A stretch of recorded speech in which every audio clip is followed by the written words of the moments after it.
láminas que ustedes ya han visto, ¿no? Entonces vamos a tratar en lo posible de volverlas a repasar, ¿no?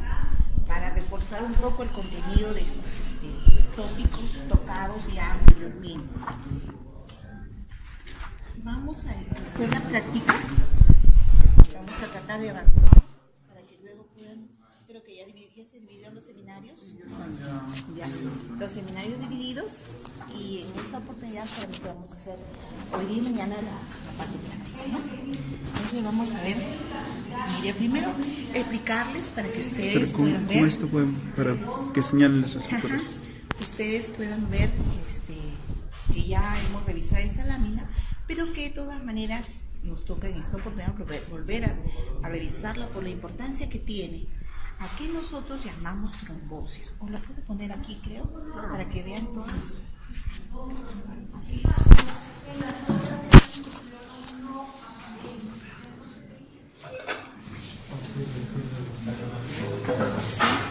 Ya. Miren, entonces aquí nosotros llamamos trombosis. Entonces miren, todos los vasos sanguíneos tienen una luz capilar, ¿no? Tanto los vasos de gran calibre, mediano y de pequeño calibre, por donde transita la sangre, ¿no? Y todos los elementos que por ella pasan, porque no solamente pasan hematíes y linfocitos, sino pasa todo el contenido que va y que se agrega también a la sangre, como son el colesterol, como son las grasas, como son las proteínas, ¿no? También se incorporan en la sangre. Entonces miren usted lo viable y lo maravilloso que es que por allí pasan todos los nutrientes que nosotros consumimos. Por eso que si nos intoxicamos también pasa por ahí, por los vasos sanguíneos, ¿no es cierto? Entonces vamos a ver que según el calibre del vaso, que es esta pared, ¿no?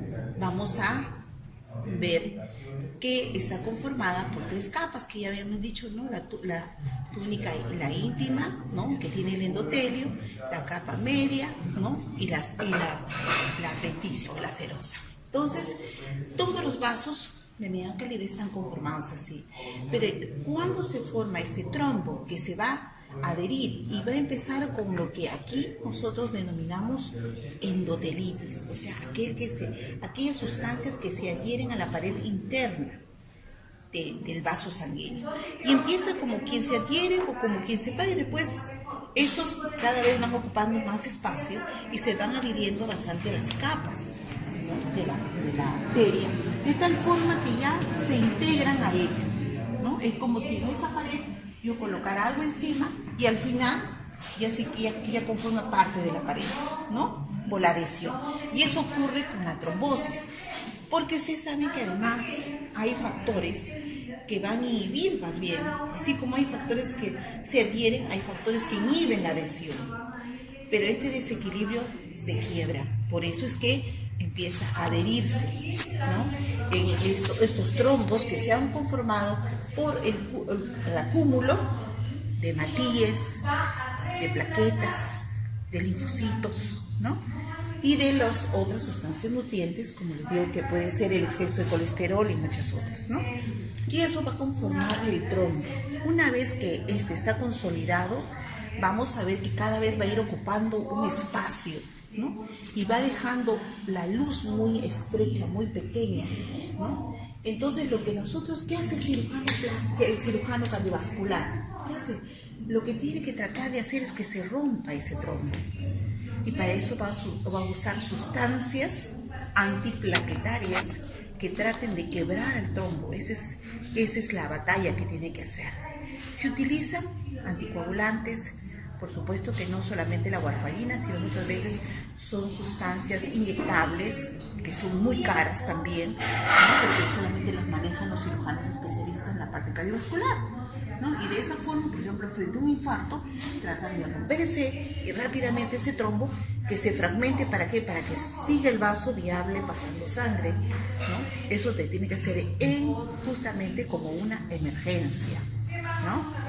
Entonces luego el paciente lo vamos a ir monitorizando. ¿Por qué? Porque todo eso que se ha fragmentado se van a convertir en émbolos, ¿no es cierto? Y esos émbolos también pueden ir a atascarse a unos vasos más pequeños. Y de esa forma también el paciente no tener de repente un infarto, pero tener de repente una embolia por la pierna, por el brazo.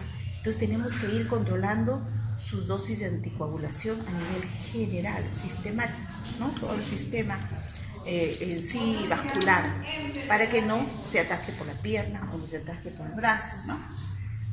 Controlamos porque tampoco lo podemos llevar al paciente a la hemorragia. Por eso es que esos manejos son de la especialidad que hay que controlar. Ni irse al exceso ni irse al defecto. Tienen que ir evaluando a su paciente, ¿no? Y entonces así lograremos romper este trombo. Entonces ese trombo es el que está aquí. Por eso es la trombosis arterial. Miren cómo forma parte de la pared y trata de obstruir totalmente la pared vascular. Y si un vaso sanguíneo se está totalmente obturado, el resto de que irriga esa arteria, por donde irriga esa arteria, no va a tener vida. Por lo tanto, se produce una necrosis o un infarto. Entonces, si la persona se produce una enfermedad, van a ver que no puede caminar, ha perdido, ¿no?, la movilidad. Entonces, tenemos que recuperarla inmediatamente. Entonces, lo que vamos a ver ahí, ya hemos visto las paredes, ¿no?, y el trombo, cómo se forma y ocluye la luz vascular, ¿no?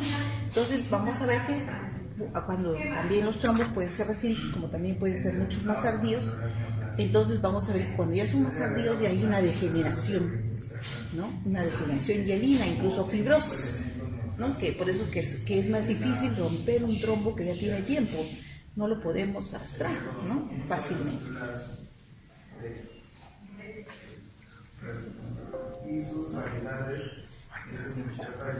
Ya, entonces el ateroma. Vamos a ver a qué llamamos nosotros ateroma. Lo hemos visto también. Los ateromas, y lo hemos estudiado, los ateromas se forman generalmente en pacientes que tienen, aparte de tener hipertensión, tienen problemas, ¿no?, con el colesterol, ¿no es cierto? Ese colesterol que está en exceso, que se consume de repente de forma exagerada, hace que cubran parte de las paredes de los vasos sanguíneos, ¿no? Es por eso que en la actualidad se considera una enfermedad de acuerdo al estilo de vida. Y por eso nos dicen dieta light. ¿Por qué dieta light? Porque vamos a evitar que lleguemos a tener ateromas o que tengamos hipertensión arterial. Entonces, aquí el colesterol se acumula, ¿no?, en las paredes de los vasos. Y miren aquí, por ejemplo, probablemente mire, ya está aquí, ya se ha introducido, ya se ha metido en las capas de la pared o del endotelio y se ocupa un lugar. Entonces vamos a ver que deteriora esa zona. Al comienzo va a estar ahí fibrosado, pero luego se va a calcificar y luego se puede romper, ¿no? Porque algo que uno tiene que estar, las arterias tienen que ser elásticas, porque cuando nosotros corremos va a pasar más sangre y tienen que dilatarse nuestros vasos, pero cuando estos están con colesterol van a estar bastante rígidos, no va a ser flexible. Por eso que la persona cuando tiene hipertensión incluso camina mucho y se cansa, se agita, no puede continuar porque los vasos no pueden distenderse. Entonces siente un agotamiento, no hay una adecuada circulación. Entonces vamos a ver que este colesterol se queda aquí, que en las láminas, que vamos a ver así como se ven acá, espacios blancos porque eso se ve como cristales, ¿no? Pero porque están con contenido de grasa, que si nosotros los teñimos, hacemos una tinción de Sudán, que es una tinción exclusivamente para grasas, vamos a ver que se tiene de color amarillo, ¿no? Entonces, pero aquí lo vemos con coloración de HE.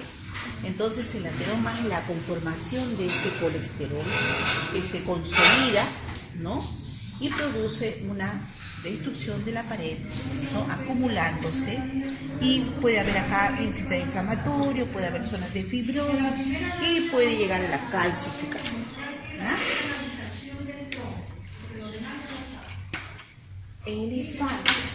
El infarto de miocardio, el infarto sabemos que se produce, por eso que va de la mano, como hemos estudiado. La hipertensión va a llevar a la arteriosclerosis, y la arteriosclerosis nos puede llevar a un infarto. ¿Por qué? No hay una adecuada circulación y los tejidos del corazón necesitan de mucho oxígeno y también necesitan ser elásticos, ¿no? Por eso es que siempre nos conviene hacer mucha actividad física para que nuestro corazón siempre tenga el ejercicio de poder soportar mayor sobrecarga, ¿no?, del flujo sanguíneo. Entonces, hay dos tipos de infarto, el reciente y el antiguo. Entonces, aquella persona que da un infarto reciente es aquella persona que primero se acompaña de un dolor que se llama angina, una angina de pecho, que es un dolor que produce, ¿por qué? Porque falta el oxígeno en el corazón, incluso los pulmones. Corazón y pulmones van de la mano en el trabajo, ¿no?, en la función.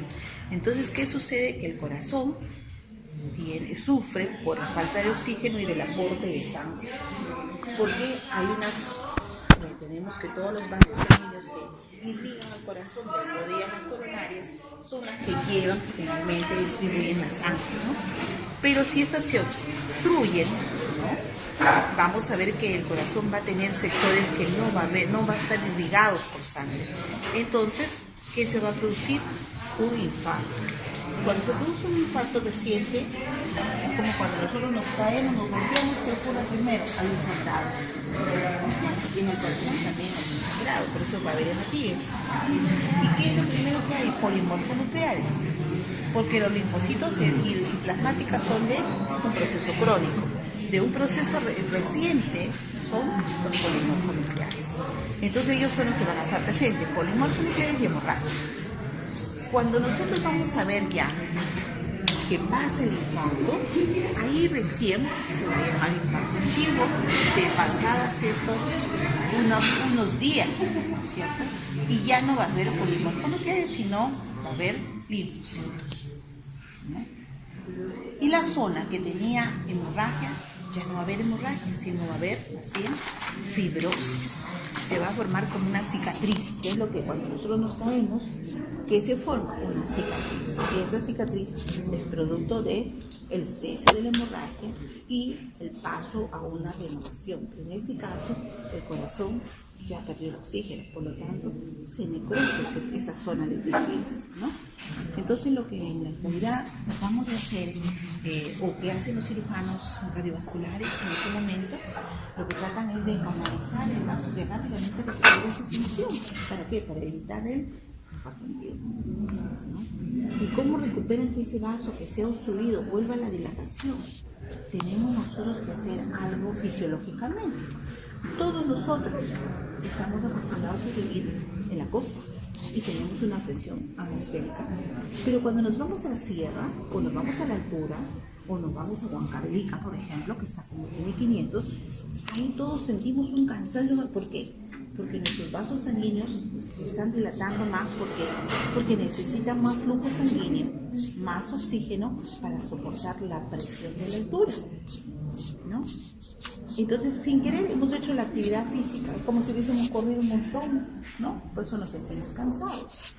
Pero nos vamos adaptando. Pasados unos días, la persona hace sus actividades normales porque se ha ido adaptando. Pero una persona normal, pero aquella persona que tiene un problema al corazón o un problema de hipertensión, va a ver que no se siente bien.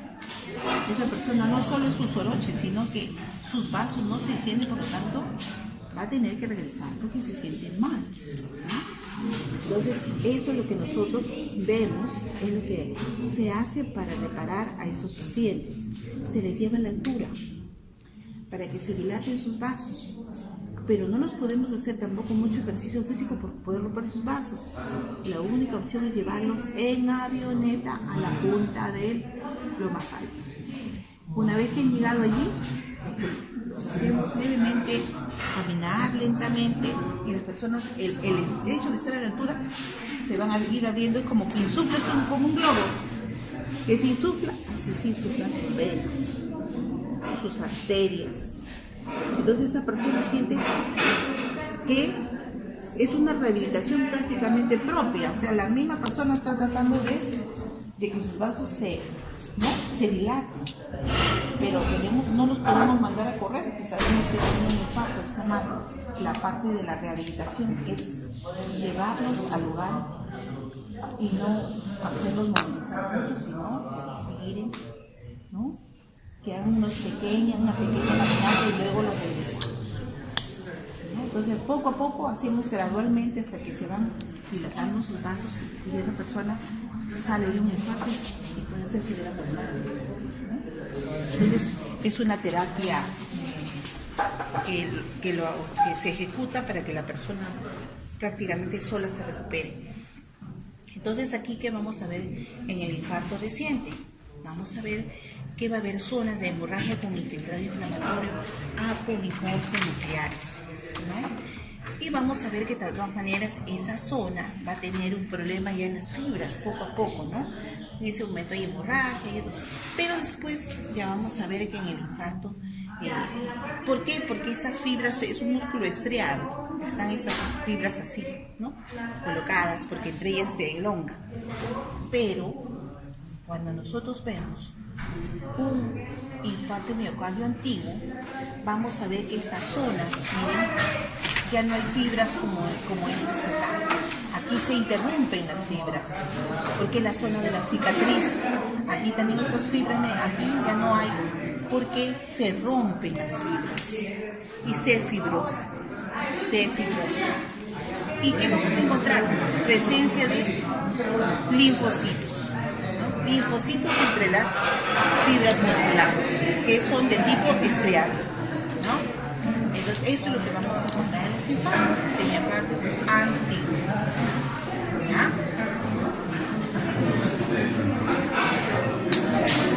Ahora también se reciente. ¿Qué pasa? Ya. También hay una lámina, creo, de miocarditis. Entonces, ¿a qué llamamos miocarditis? La miocarditis puede ser por diversas razones, ¿no?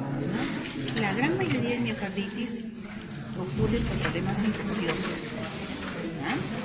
Entonces, a veces tenemos en las personas adultas, pero también en los niños puede haber una miocarditis. La miocarditis es una infección de la fibra muscular, que es el miocardio. Entonces vamos a ver que estas fibras del miocardio, que son estos, que están ahí en todos los principios, ¿no? Entonces vamos a ver que entre los ácidos de estas fibras va a haber infiltrado inflamatorio agudo, ¿no? Aquí también ven. Entonces ese infiltrado es el que le va a dar un ensanchamiento al corazón. O sea, en la miocarditis van a ver que el corazón le sufre un edema, se agranda el corazón y es producto de un problema infeccioso, ¿ya? Entonces siempre que tenemos una miocarditis tratamos de buscar al agente causal de esa miocarditis, que generalmente se asocia a algún germen que tiene el paciente, ¿no? Por ejemplo, la miocarditis reumática o la endocarditis, depende si afecta el endocardio o el miocardio. Sabemos que son por infecciones, ¿no? Entonces, en medio de las fibras musculares vamos a encontrar la presencia de infiltrado inflamatorio y algo de lo que se distiende en las fibras, ¿no? Para dar paso al problema de distribución inflamatoria, y por eso se edematiza la pared muscular. Luego vamos a ver otro acerca de los linfomas, que eso sí es nuevo para ustedes, ustedes saben que los linfomas se clasifican en dos grandes clases, o sea, dos grandes tipos, y luego dentro de ellas hay muchos subtipos. Entonces vamos a ver que hay linfomas tipo Hodgkin y linfomas tipo no Hodgkin, ¿no? Entonces los linfomas Hodgkin, muchos de ellos tienen mejor pronóstico, generalmente ocurre en personas jóvenes, ¿no? Y muchas veces más en varones que en mujeres, ¿no? Y además vamos a ver que siempre los linfomas están muy asociados a problemas virales, a una disminución del sistema inmunológico, ¿no? Entonces, por eso que pensamos que la persona que tiene un linfoma ha atravesado por una gran depresión, ¿no? Porque sabemos que este afecta al tejido linfoide. Y el tejido linfoide es parte de nuestro res, nuestro sistema, todo el sistema humoral, ¿no es cierto? El que guía, en cierto modo, controla nuestras emociones. Entonces, estos linfomas, vamos a ver que generalmente hay dos linfomas Hodgkin, no Hodgkin. Y los Hodgkin, ¿por qué? Porque le caracteriza una formación de células que son las que realmente lo hacen diferente a los otros linfomas, que es justamente las células de Rett-Steinberg. Estas células de Rett-Steinberg, que son grandes, bastante visibles, no presentan los otros tipos de linfoma, solo el linfoma Hodgkin, ¿ya? Generalmente son unas células grandes, pueden ser mononucleares o binucleares, ¿no? Y tienen como un ojito, ¿no? Y tienen su núcleo, ¿no? Y miren aquí también, miren, aquí está uno, pero ahí tiene su núcleo. Un nucleolo es su núcleo, ¿no? Como si fuera un ojito, ¿no? Como si fuera el búho, que lo están viendo ahí con su ojo, ¿no? Aquí, miren, y aquí también, miren, tiene, está binucleada, ¿no? Tiene dos núcleos con dos nucleolos, ¿no? Esas células que son bien saltantes son las que tipifican a un linfoma Hodgkin, que no lo van a encontrar en los linfomas Hodgkin. Ninguno de los linfomas Hodgkin va a tener, ¿ya? Entonces es fácil, en medio de se dice, de un cielo estrellado encuentran estas células, ¿no? Entonces fácil las vemos y las van a identificar al microscopio, porque en medio de todo ello lo van a ver. Entonces, estos linfomas, como les decía, tienen incluso buen pronóstico, afecta a la gente joven, ¿no? Son neoplasias malignas, ¿no? Sí, pero generalmente estas son producidas por los linfomas por células T y por células B. En este caso, los Hodgkin son por células B, ¿no? Tenemos que esta neoplasia, y hay una incidencia en el mundo de más o menos 3 cada 100.000 personas. En la histopatología, ¿qué es lo que vamos? Y prácticamente estos pacientes no tienen muchas manifestaciones y se asocia generalmente a fiebre, porque van a tener un síndrome febril y puede afectar a veces esa zona glandular, ¿no? Del mediastino y estas zonas, ¿no? Puesto que después, claro, compromete a todos los ganglios, ¿no? Pero son los más visibles. Entonces vamos a tener que la histopatología que se va a estar caracterizada por la presencia de este número de células tumorales, que son las células de Rett-Steinberg, ¿no?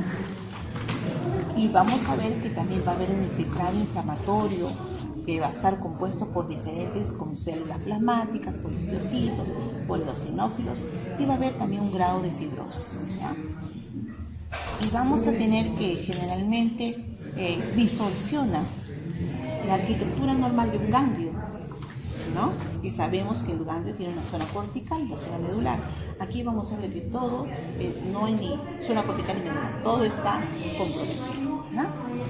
Entonces, se dice que los ganglios inguinales, debido a la inflamación de esa zona, no deben ser biopsiados realmente.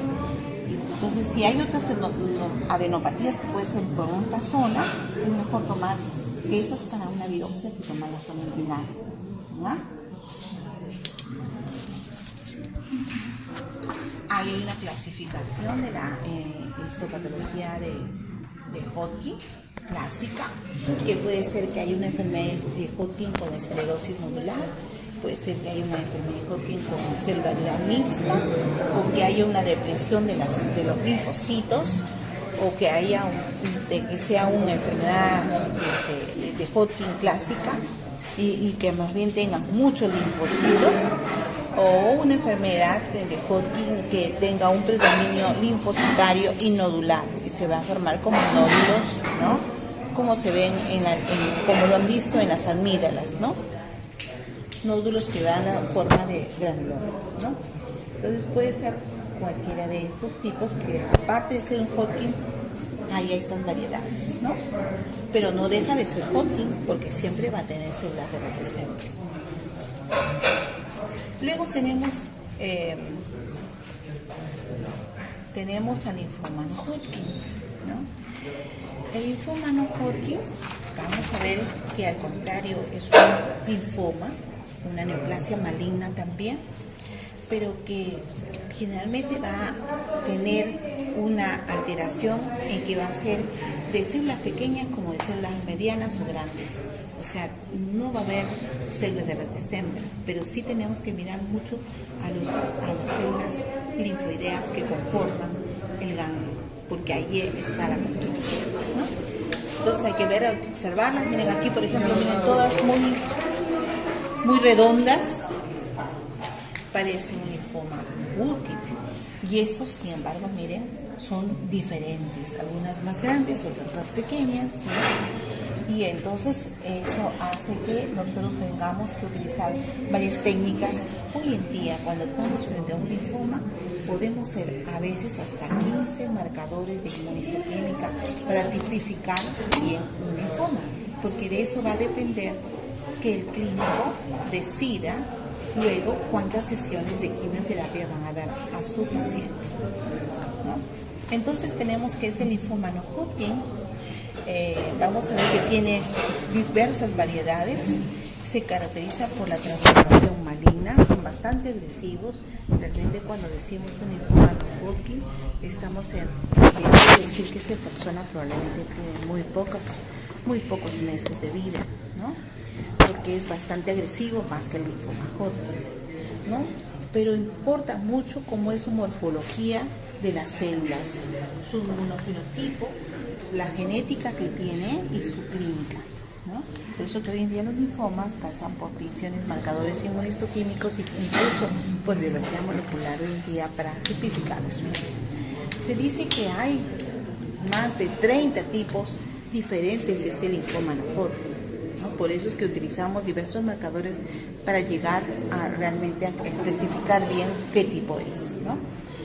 Entonces aproximadamente el 90% de estos linfomas son de células B, pero también hay muchos otros que pueden ser de células T. Y los de células T son altamente malignos. Sabemos que el paciente se nos muere en menos de una semana, ¿no? Son muy agresivos porque ahí están las células killer, las células asesinas que desconocen a la celularidad de la persona. Y por lo tanto, la hemoglobina se puede ir a 5, a 4, a 3 y a 1, ¿no? Y el paciente se muere. Entonces tenemos que son linfomas de tipo B en esta fase celular, pero se encuentran 14 variedades. El otro 10% corresponde a un linfoma de células T. Entonces puede ser de células B como de células T, ¿no? En cambio, vamos a ver que estos linfomas no Hodgkin ocupan el 6º lugar de muerte en el por este tipo de cáncer en el mundo, ¿no? Cerca de 300.000 casos nuevos se producen cada año, ¿no? Lo que representa el 3% de casos nuevos de cáncer, ¿no? Algunos subtipos están asociados generalmente a infecciones, como la infección del Epstein-Barr, ¿no? La infección del virus de la hepatitis C, ¿no? Y es importante el factor ambiental también, ¿no? El linfoma de Burkitt, que da deficiencias de tipo inmunológico. Entonces, cuando nosotros hablamos de linfomas, tenemos que ver que el paciente generalmente, ¿cómo luce? Es muy importante y nosotros tenemos que aprender que la medicina hoy en día nos demuestra la importancia que tiene en cada uno de nosotros nuestro estado emocional. No solamente somos un cuerpo físico, sino nuestra salud emocional que va de la mano de nosotros, cuán alegres nos sentimos, ¿no? Cuán felices somos con lo que hacemos, con lo que comemos, con lo que vivimos, ¿no? Si la persona tiene un equilibrio total y una felicidad aparentemente de estar, a veces que está con vida, sana alimentación, la persona no va a hacer un linfoma. Los linfomas afectan a aquellas personas que tienen grandes depresiones, pérdidas, por ejemplo, las personas adultas, por ejemplo, ¿no? Porque tienen problemas a veces de depresión, problemas afectivos de la vida. Y los problemas afectivos que más duelen al ser humano, ¿cuáles son? ¿Cuáles son? A ver, ¿qué me dices? ¿Qué me dices? ¿Qué problema? La muerte de un familiar muy querido. ¿Qué otro? Las chicas, ¿qué dicen? Por eso le digo, esos son factores que afectan al ser humano, porque el ser humano le da un valor tremendo a muchas cosas. Por ejemplo, uno de los que tenemos es nuestra familia, ¿no es cierto? Mamá, papá, a quienes queremos mucho, se nos enferma, nosotros también nos enfermamos, nos preocupamos y depende del nivel de nuestra preocupación. No es que no seamos pues malos, no, sabemos, pero como cada uno dice eso, pesa así, mi mamita o mi papito está mal, pero voy, lo cuido, pero no me hago esto que no va a salir. Entonces esa negación que uno tiene hace que la persona sufra más.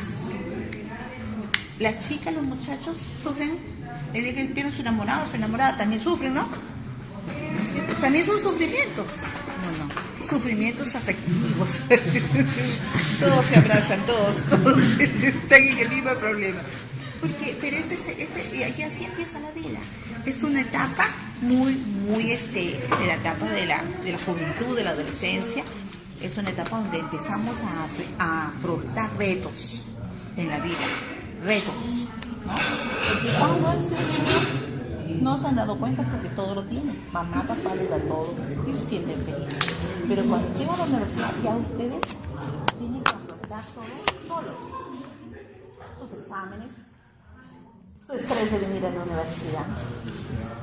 Todo eso lo afrontan solos. Y también los otros problemas afectivos que se asocian propios de la edad.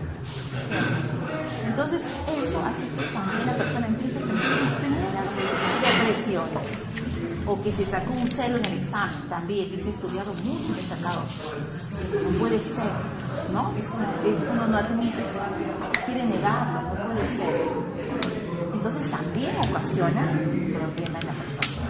Pero si el ser humano constantemente va a tener que afrontar esas circunstancias de la vida, pero depende de cómo las afronta. Eso es lo que de que nosotros tenemos que, pasó esto ya, pasó, y sigamos y continuemos, ¿no? Entonces no nos ahoguemos. Las personas mayores, las personas ancianas, ¿por qué llevan a la depresión? Porque ellos ya piensan que todo ya pasó en su vida, ya sus hijos tan grandes, ya su esposa de sí se murió, están solitos y además no encuentran satisfacción, no encuentran apoyo. Entonces empiezan a deprimirse y todo se les hace un problema. Entonces en ellos se empiezan a presentar muchos de los linfomas que se presentan en algunos oncoles, ¿no? Entonces es eso, como nosotros como médicos tenemos que aprender que hay que vivir el presente, no vivamos cargando el pasado ya fue, así se le enamorado ya fue también, igualito, porque si no van a sufrir. Entonces, si somos médicos, somos los primeros que tenemos que tener, nosotros como médicos tenemos que tener bastante cordura, porque si no, imagínense, si un paciente va a venir, yo a que le pasa y nosotros nos sentimos, al final vamos a terminar enfermos porque cada paciente cuenta su problema. No, los médicos no solamente somos que recetamos, los médicos también somos personas que sentimos, pero tenemos que aprender a conducir ese problema que ocurre en cada paciente y nosotros no tenemos, ¿no es cierto? Entonces en los linfomas vamos a ver que estos pueden ser linfomas difusos, ¿no? De las células B, 30 a un 40%, que es el tipo más común en los adultos, ¿no? Los linfomas de células B tipo folicular en un 22%. Todos estos linfomas tienen frecuencia menor del 10% en sí, en el total de las poblaciones, y tenemos que ver mucho en ellos el inmunofenotipo, la morfología del tipo de linfoma, ¿no? Los patrones de localización y la fracción de proliferación, o sea, con qué velocidad las células se multiplican, ¿no? Entonces, sabemos bien que hay linfoma intestinal, linfoma en la garganta, linfoma en la nariz, linfoma en el estómago. O sea, el linfoma puede estar presente porque ustedes saben que los ganglios están también en todo el sistema, ¿no? Torrente circulatorio, acompañan casi a todos los vasos, ¿no? Un grupo ganglionar.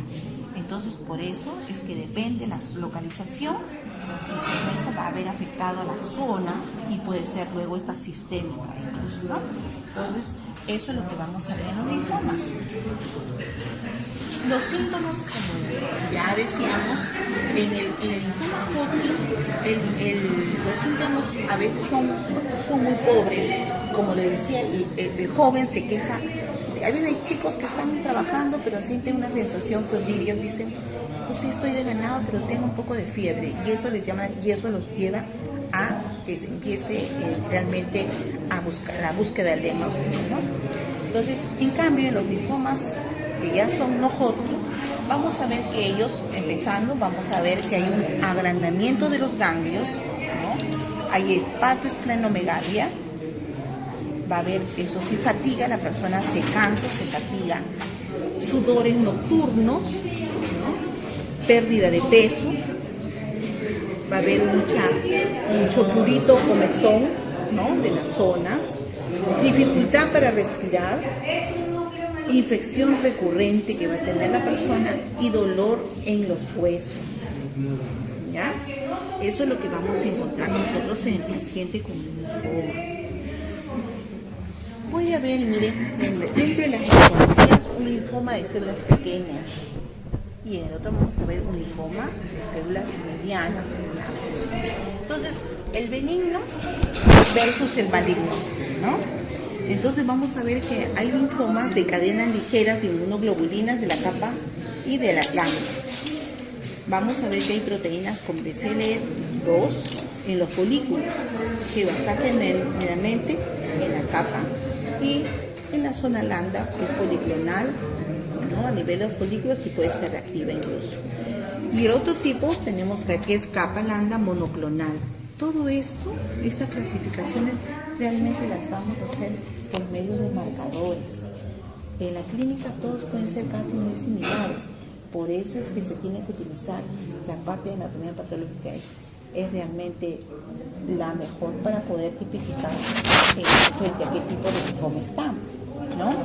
Entonces, dentro de las clasificaciones de células pequeñas, ahí también las tenemos, miren, tiene que ver justamente. Ustedes saben que todos estos linfomas son porque nosotros, o sea, hay una alteración de la cadena del ADN, ¿cierto? Y esto puede ser esas mutaciones, esas alteraciones normales, o sea, esta estructura normal que es alterada, se va a presentar justamente por alteraciones que van a producirse justamente, como yo les decía, los choques emocionales, que no pueden ser uno, tienen que ser 6, 7. Si una persona que tenía un problema no es porque una sola cosa le pasó, sino que se suceden varias alteraciones que van a perder la sincronía normal de nuestro ADN. Hoy en día está demostrado que incluso, ¿por qué nosotros nos tenemos que tratar bien? ¿Por qué nos tenemos que tratar bien? Porque las palabras y el sonido también alteran a las personas. Miren, entonces, hoy en día que nosotros a veces subimos a un micro o un carro y las personas gritan, el uno grita, el otro no, y a veces con palabras de grueso calibre, y nosotros si no estamos acostumbrados nos vamos a sentir mal, ¿no? Entonces a otras personas, ¿qué diablo le importa? Pues si es que le dicen 80 palabras, no le importa, porque es su forma de ver, su forma de vida, su medio, ¿no? Pero para el que no está acostumbrado, entonces, pero sí se ha visto que cuando nosotros nos tratamos bien, no hay cambios en nuestra celularidad, en nuestro ADN está en equilibrio. Si no, no existieran buenas palabras. Si no, no existe. La parte afectiva es una comunicación y ahí hay una sincronía. Cuando se pierde sincronía es que se produce justamente este tipo y se llama hoy en día la biodescodificación. Eso se llama así, biodescodificación. La biodescodificación se produce justamente por estos choques emocionales que luego lesionan a la estructura del ADN. Y por eso que haya europeos y cubanos que practican, médicos, que practican la técnica de biodescodificación y la persona recupera sin quimioterapia y sin medicina, solo con sesiones que se utiliza una rehabilitación psicoterapéutica, ¿no? Tiene que hacerse con la persona, regresionar y reconocer los problemas o las afecciones o los miedos que tiene, ¿no? Y la persona se libera de la enfermedad, no hay enfermedad. Entonces, por eso es que aquí utilizamos, miren, todos estos marcadores.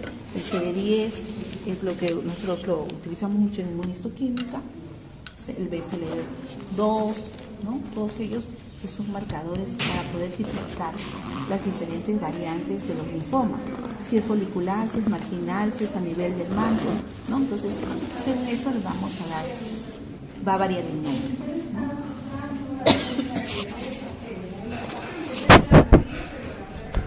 Ya está, el de las células grandes también, ¿no?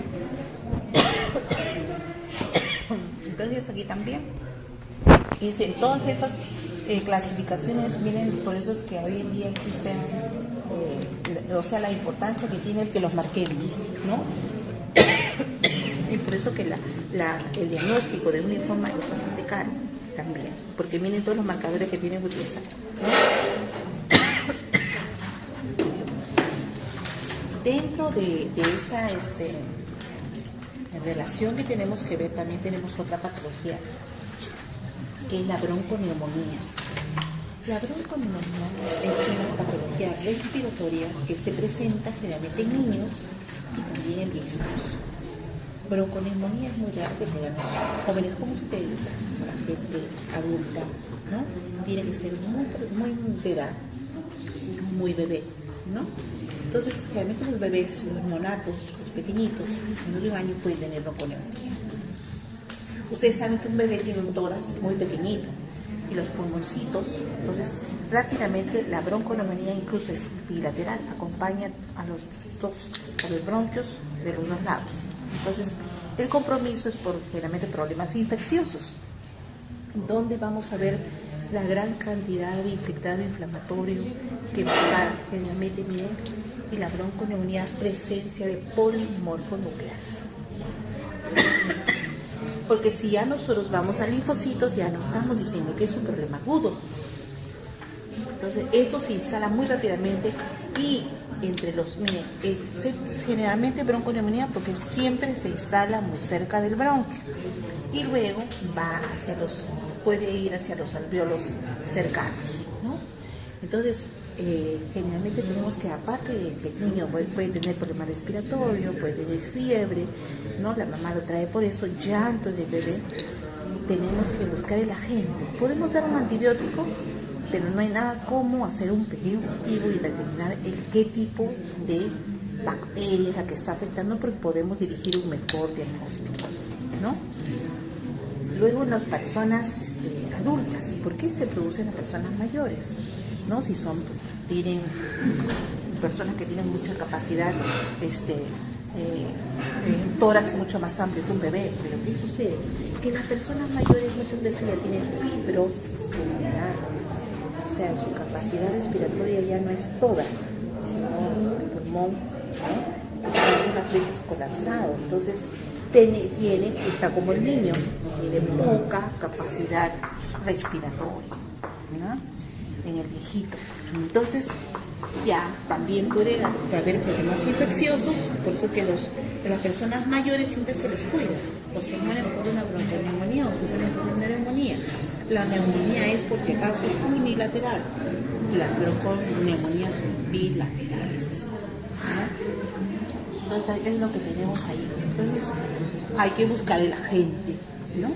Ahora, las personas mayores también a veces ya son, los que son fumadores, peor, fuman, y su capacidad respiratoria o su pulmón va a ser, con el que viven normalmente va a ser va a tener muy poca capacidad, porque el resto se colapsa, se fibrosa.